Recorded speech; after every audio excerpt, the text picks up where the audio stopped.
A partir de este momento, las informaciones que son noticia toman el protagonismo. Comienza Informe RCR. Comenzamos este compacto informativo destacando que el Papa Francisco se declaró contrario a toda intervención extranjera en Venezuela y envió un mensaje con motivo a la beatificación del doctor José Gregorio Hernández. Asimismo, pidió reconciliación y unidad a los venezolanos. El sumo pontífice también nombró este jueves, mediante un comunicado, al doctor José Gregorio Hernández, copatrón del nuevo ciclo de estudios en Ciencias de la Paz para la Universidad Lateranense. Asimismo, desde el comunicado se detalló que el Papa Francisco aceptó la petición realizada por el cardenal venezolano Baltasar Porras y cabe destacar que este anuncio se realiza en vísperas de la beatificación del doctor José Gregorio Hernández, la cual está pautada a celebrarse este viernes 30 de abril. En otras informaciones, el presidente del Instituto Venezolano de la Leche y la Carne, Carlos Eduardo Albornoz, afirmó este jueves en RCR que la crisis de la escasez del combustible está retrocediendo a Venezuela en materia de producción agroalimentaria. Lo que está viendo en el estado Apure pudiera suceder en cualquier rincón de Venezuela, por lo menos en 12 o 13 estados. Ojo, eso es algo importante que se sepa. Y la crisis coyuntural es que de 90.000 tractores hoy tenemos 13.000 funcionales y decíamos que tenemos que comprar hace mucho tiempo 5.000 tractores por año, por lo menos por los próximos 10 años, para poder equiparar el parque de maquinaria de la década de los 90. Lo que ocurre con el combustible, que nos ha llevado a niveles de una zozobra y de una incertidumbre para este ciclo 2021 del ciclo norte-invierno muy complejo, donde la misma coyuntura, el problema del combustible, del gasoil específicamente, tiene más de 400.000 toneladas de caña de azúcar todavía sin cosechar. Nos ha llevado, María Alejandra, y eso es una situación que realmente nos compromete, nos preocupa, a que las mejores perspectivas de siembra nos encuentren, imagínate esto, en referencia a la misma producción de lo que podíamos nosotros producir en 1935, 1940. Albornoz explicó igualmente que aún no se ve el desabastecimiento de alimentos en los anaqueles del país porque aún está entrando comida de otros países como Brasil. Sin embargo, destacó que esta crisis del combustible está afectando significativamente al sector alimenticio. Siguen entrando alimentos por las trochas de Colombia, siguen entrando alimentos vía Puerto Cabello, siguen entrando alimentos y por eso ustedes no notan un desabastecimiento. ¿Y sabes qué? Dentro de todo, ustedes no van a notar un desabastecimiento como el del año 2017, simplemente eso no va a ocurrir. Lo que sí es que bueno, no existe ningún tipo de seguridad alimentaria, no existe mucho menos soberanía alimentaria. Hay un asunto de dependencia que es prácticamente absoluto. Ya te pongo un ejemplo, nosotros llegamos a producir, en el caso de caña de azúcar, más de 9 millones de toneladas. Hemos cosechado en este año 2 millones de toneladas. Nos quedan en el campo, sabemos si el combustible que tenemos va a dar para poder cosecharlo, si se van a terminar quedando parte de ellas en el campo. Por su parte, el presidente de FedeAgro, Aquiles Hopkins, afirmó hoy en RCR que ya se han perdido alrededor de 20 millones de kilos de hortalizas por la falta de combustible y que en este ciclo de invierno 2020-2021 es mucha la cosecha que está en riesgo. Ya se perdió 30% de la cosecha de frijol, 12 millones de kilos. Ya se han perdido cerca de 20 millones de kilos de hortalizas en todo el eje andino. Pero también hay pérdidas en producción láctea, en producción de leche, las vacas se ordeñan todos los días, y eso hay que llevarlo a las industrias lácteas todos los días. Hay unidades de producción que ya están paralizadas, hay industrias lácteas que han ya minimizado su recepción porque no tienen simplemente el combustible. Hay alarma en parte de nuestras agroindustrias porque se acaban los inventarios de seguridad, los inventarios de reserva. Pero quizás lo más preocupante no es lo que ya se perdió, valga destacar que ya hay productores agropecuarios condenados a la quiebra. Productores agropecuarios que en un país donde no tenían financiamiento para ninguno de los sectores pusieron sus ahorros, su esfuerzo en sembrar. Y ese esfuerzo no lo pudieron cosechar porque no había gasoil, porque no había gasolina para llevar hasta los centros de consumo. Ese productor agropecuario es sostén de hogar. Él tiene esposa, él tiene hijos, él tiene madre, tiene abuela. Ese señor se quedó sin empleo, ese señor se quedó sin poder generar ingresos para subsistir, que va a ser de su vida de aquí en adelante. Pero veamos el presente y veamos el cara al futuro. Estamos iniciando el ciclo de siembra más importante del año, el que se inicia con las lluvias. Ya está lloviendo, ¿verdad? Tiene 3 días lloviendo en Caracas. En el occidente del país tiene algo así como una semana lloviendo.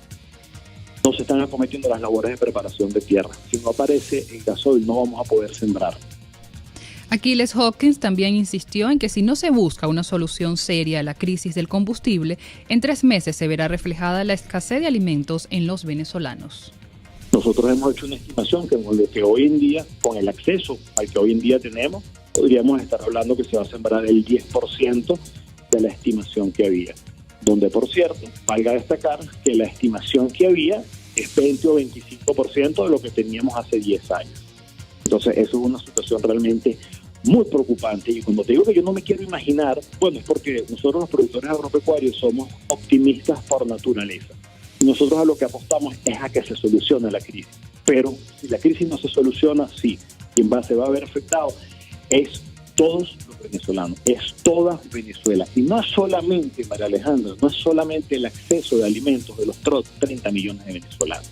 No, es que el sistema agroalimentario venezolano es responsable, es primera actividad económica en 17 estados ahí.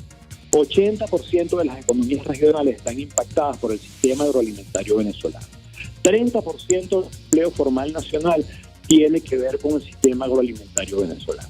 Entonces, si el sistema agroalimentario colapsa, no es solamente el impacto sobre el plato del venezolano, es el empleo principal en 17 estados del país, es el empleo de 30% de los venezolanos que tienen que ver con este sistema agroalimentario que se van a ver afectados. En otras noticias tenemos que la fracción parlamentaria de Voluntad Popular informó que Winston Flores, diputado por el estado Vargas y representante del Parlamento del Mercosur, fue expulsado de esta fracción por traicionar los principios, los valores y la confianza. Debido a elementos comprobados que evidencian traición a los principios, valores y la confianza, el diputado Winston Flores ya no pertenece a nuestra fracción parlamentaria. Así lo indicó la Tolda Naranja a través de un comunicado en Twitter. Asimismo, Voluntad Popular detalló que fue solicitando a las autoridades e instancias partidistas correspondientes que, de acuerdo con los estatus, investiguen y determinen las responsabilidades pertinentes, incluyendo la expulsión del diputado Flores del partido. En este sentido, Winston Flores pidió pruebas a su ex partido político Voluntad Popular sobre la acusación de audios supuestamente filtrados y rechazó que se le llame traidor. Por medio de un comunicado, el parlamentario expresó lo siguiente: rechazo categóricamente que se me llame traidor. No fui yo quien filtró audio alguno y para tan grave acusación pido pruebas. En materia de salud, la vicepresidenta de la administración de Nicolás Maduro, Delcy Rodríguez, aseguró que en las últimas 24 horas se registraron en el país 1.238 nuevos contagios y 17 fallecidos por COVID-19 en el país. Rodríguez indicó que en estos 409 días de pandemia en Venezuela se han registrado 194.959 contagios, 177.082 pacientes se han recuperado y 2.099 han fallecido. Entre tanto, el tercer pico de la pandemia del COVID-19 está azotando a los venezolanos que han sido desplazados de Apure hacia Colombia, tras el conflicto armado entre guerrilleros y la Fuerza Armada Nacional. Las autoridades sanitarias del vecino país exhortaron a las autoridades y demás países a que apoyen con insumos médicos para atender a los refugiados venezolanos. Nuestros colegas de Voz de América nos dan los detalles desde Arauquita, Colombia. Franca, porque no podía respirar. Esta venezolana de 21 años hoy agradece a la vida por darle 2 oportunidades: poder huir sana y salva del fuego cruzado en el municipio de La Victoria y estar libre de coronavirus. Nosotros somos 5. Nos apartaron, pero como cuando nos dijeron que teníamos positivo, nos tocó sacarnos a mi hermanito. Como Rosa, su esposo Javier también dio positivo por COVID-19. Los 2 se contagiaron en el refugio junto con más de 10 personas. De que nos hicieron la prueba, dijeron no tienen prueba, agílenlo nada más y con tapabocas no podíamos salir de los 14 días, no pudimos salir para ninguna parte, aquí encerrado y aislado. El secretario de Salud del municipio de Arauquita, Raúl García, relató a La Voz de América que se está realizando un tamizaje entre la población y la realización de pruebas cada 3 días en los 20 refugios. El municipio de Arauquita pues está enfrentando esta tercera fase del COVID-19. Tenemos un aproximado de 80 casos, haciendo una especie de tamizajes y todo el cerco epidemiológico a los casos positivos de COVID-19. El funcionario hace un llamado a la comunidad internacional para que llegue más ayuda, ya que es vital en esta crisis humanitaria. Cada uno de los organismos que puedan apoyar la emergencia que está pasando los hermanos venezolanos a que aporten y que acompañen al municipio de Arauquita. Ante este conflicto armado en Apure, el Ministerio de la Defensa del régimen de Nicolás Maduro notificó que 8 militares venezolanos fallecieron en esta zona del país, elevando a 16 el número de bajas desde que comenzaron estos combates en marzo. El organismo publicó una esquela con los nombres de los 8 soldados muertos en combate, sin precisar si el hecho guarda relación con unos cruentos combates que se reportaron este lunes en un comunicado. Por su parte, el embajador del gobierno interino de Venezuela en Colombia, Tomás Guanipa, destacó que la situación que se registra en Apure es consecuencia de que el régimen de Nicolás Maduro está utilizando a la Fuerza Armada Nacional para involucrarse en un conflicto interno de las disidencias de las FARC. Ha hecho que surja un grupo alternativo que está peleando el poder de las FARC con Santrich, lo cual quiere decir evidentemente que es un problema interno de ese grupo terrorista. La gravedad de lo que está ocurriendo en Venezuela es que el régimen de Nicolás Maduro ha utilizado la Fuerza Armada Nacional para involucrarse en el conflicto interno de las FARC en Venezuela. ¿Qué quiere decir esto?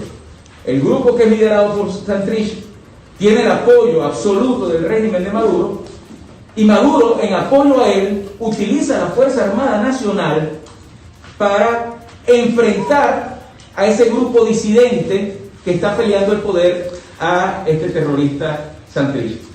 De ahí surge la confrontación violenta que hemos visto en los últimos meses y que arrancó el 21 de marzo, que según cifras oficiales del Ministerio de la Defensa del régimen de Maduro, son ya 16 militares venezolanos que han perdido la vida. Pero la verdad es que lo que se conoce de lo que ha ocurrido es que son decenas de militares venezolanos que han sido asesinados por estos enfrentamientos, y es absolutamente vergonzoso para los venezolanos que nuestra Fuerza Armada Nacional sea utilizada para dirimir un conflicto interno de una guerrilla terrorista y no para expulsar a todos los irregulares que hacen vida dentro de Venezuela. Guanipa afirmó igualmente que por muchos años el régimen de Maduro ha permitido que estos grupos irregulares estén en territorio venezolano, actuando con la mayor impunidad, llegando incluso a tomar el control completo de poblaciones civiles y someterlas a un régimen de terror y de extorsión. Y el gravísimo problema que estamos enfrentando en Venezuela es que, teniendo el territorio libre para el fortalecimiento de estos grupos guerrilleros durante los últimos años, han venido ejerciendo el control de la frontera y del territorio venezolano que es próximo al Estado colombiano. Y en este momento, en los últimos tiempos, nunca el régimen de Venezuela ha confrontado con ellos de ninguna forma y les ha permitido actuar con absoluta libertad y total impunidad. En otras noticias tenemos que una avioneta con 120 panelas de presunta cocaína se estrelló este miércoles en una playa del estado Falcón. Sin embargo, no se detalló la playa en la que ocurrió el accidente, aunque más tarde algunos usuarios de las redes sociales y la SODI indicaron que el hecho se registró en el municipio Píritu. En las fotografías se ve la aeronave en la orilla del mar, mientras funcionarios de la Guardia Nacional Bolivariana incautan los paquetes de estupefacientes. También tenemos información del clima, y es que el Instituto Nacional de Meteorología e Hidrología, INAMED, informó que para este jueves se espera una vaguada a la altura sobre el Mar Caribe, lo que originará inestabilidad atmosférica en gran parte del país. El organismo señaló que las precipitaciones serán de intensidad variable, siendo más intensas frecuentes en el centro occidente, centro norte costero, llanos centrales y occidentales, Zulia, Andes, Anzoátegui y Bolívar. En la Gran Caracas, el instituto también informó que tendrá un ciclo nublado de buena parte del periodo, con precipitaciones de intensidad variable, algunas acompañadas de actividad eléctrica, especialmente después del mediodía. Pasando a la materia económica, el Sindicato Automotor y la Comisión Permanente del Terminal de Pasajeros de Barquisimeto informó que el 80% del transporte urbano e interurbano del estado Lara está paralizado por falta de gasoil y de gasolina. Asimismo, informaron que de 3.000 unidades solo están funcionando menos de 1.000, ya que algunos se dedican a hacer colas en las estaciones de servicio para poder surtir y el otro lote se encuentra paralizado por la falta de combustible. El compacto informativo de esta hora, solo por RCR 750 AM.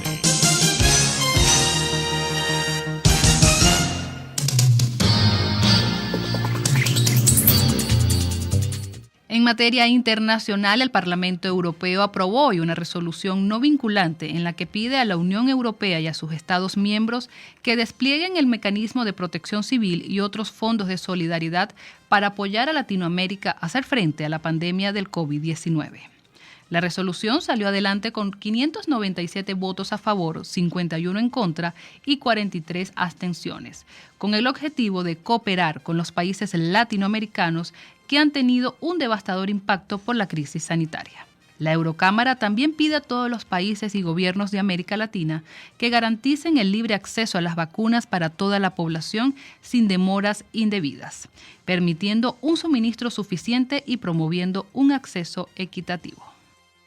Y pasamos a los deportes, y es que el Deportivo La Guaira se trajo un punto valioso de su visita a Asunción, en Paraguay, luego que este miércoles igualara sin goles frente a Cerro Porteño en la segunda fecha de la fase de grupos de la Copa Libertadores. Con el empate, La Guaira se posicionó en el tercer lugar del Grupo H con 2 puntos. Así llegamos al final de este compacto informativo vespertinos. Los dejamos ahora con la programación de su RCR. Hasta aquí este compacto noticioso. Manténgase en nuestra sintonía, porque estaremos informándole de la noticia al momento de producirse. RCR 750 AM.